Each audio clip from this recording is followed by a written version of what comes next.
ഹിന്ദു മുന്നണിയുടെ നേതൃത്വത്തിൽ മുരുക ഭക്തരുടെ സമ്മേളനം ജൂൺ 22 നടക്കും.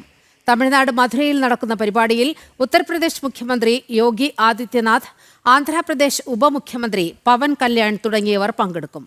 കോൺഫറൻസിന് പുറമെ ഹിന്ദു മുന്നണിയുടെ നേതൃത്വത്തിൽ മുരുക ഭഗവാന്റെ 6 പ്രധാന ക്ഷേത്രങ്ങളുടെ മാതൃകയും പ്രദർശിപ്പിക്കും.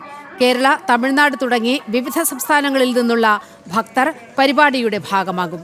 വിവിധ കാരണങ്ങൾ ഉന്നയിച്ച് മുരുക ഭഗവാന്റെ പ്രദർശനം തമിഴ്നാട് പോലീസ് തടഞ്ഞിരുന്നു. തുടർന്ന് സംഘാടകർ മദ്രാസ് ഹൈക്കോടതിയെ സമീപിക്കുകയായിരുന്നു.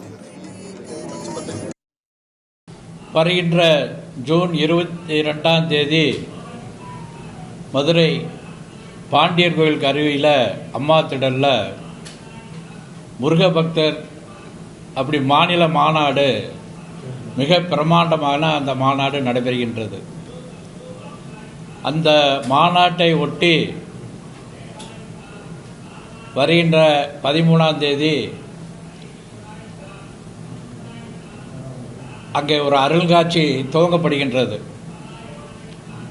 அதற்காக முன்னேற்பாடாக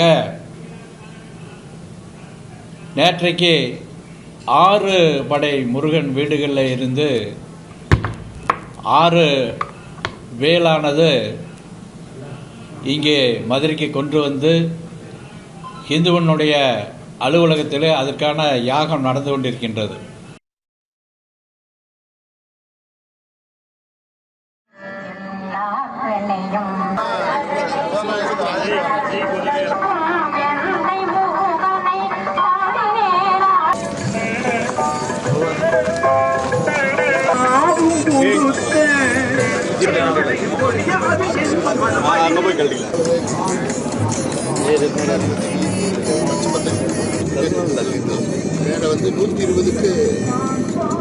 ஸ்ரீ கணேசாய மங்களம்.